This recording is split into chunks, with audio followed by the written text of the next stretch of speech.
there, and welcome to the Overseas Guys Company's YouTube presentation.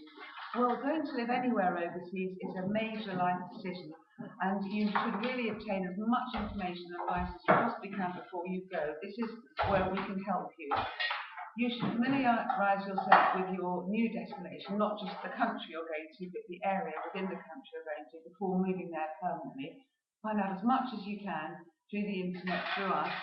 Understand, if you can, different laws, regulations and customs, and also think about your budget, and at the very outset think about currency fluctuations. We can certainly help you on this front. It's extremely important to make sure you're advised by someone such as Smart Currency Exchange, who will give you the best advice and save your money, because you need to know exactly what your money's going to be worth, and they can set up all sorts of good things for you in that.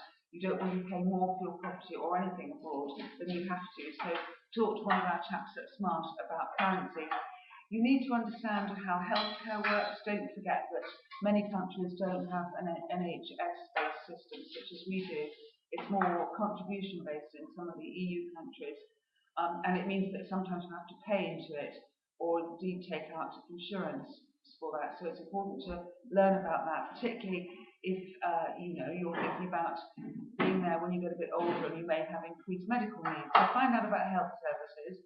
Also, when it comes to income, if you're a resident of the UK, you should be able to take your pension credits or tax credits with you.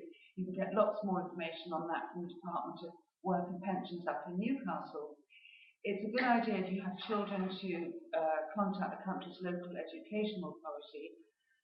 Any of the government's websites will let you know about that. Many countries in the EU do have excellent state systems. And equally, if you have property that you're leaving in England, make sure you leave your details with the land registry if you're renting it out or it's unoccupied for a while. It's a good idea to make sure they have your contact details. If you're buying property abroad, research as much as you can about the property system in the country you're going to. They do vary. We always advise engaging an independent, local, English-speaking lawyer who will guide you through. It's a little bit more money, but it will give you peace of mind so that you know that when you enter into a contract for property, everything is ticked off and done properly. It's really worth paying for that.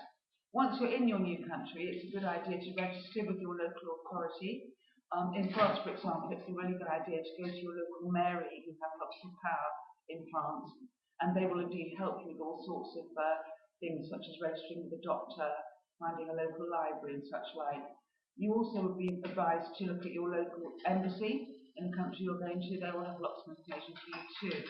And following on from that, make sure before you go that your passport is valid and has some time to go on it. If it has less than a year, it's a good idea to get that updated so you haven't got to worry about it when you get there. You can open a foreign bank account in many countries before you go, a non-resident account. That's always quite a good idea too, so that you're all set up when you get there.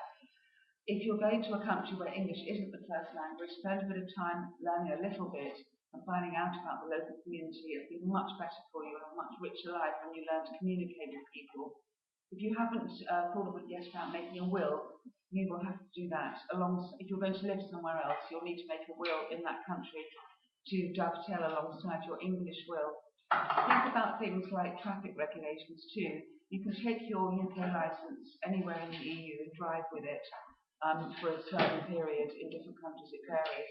If you have some sort of traffic infraction, you'll probably have to get a licence from the country you're going to. But certainly in the first instance it's okay. But find out about the regulations, they do differ.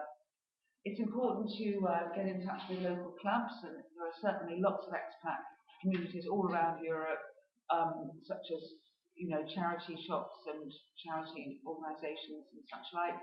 And do keep in touch with your friends and family and let everybody know where you're going, and officially too, such as national insurance and HM revenue and such like.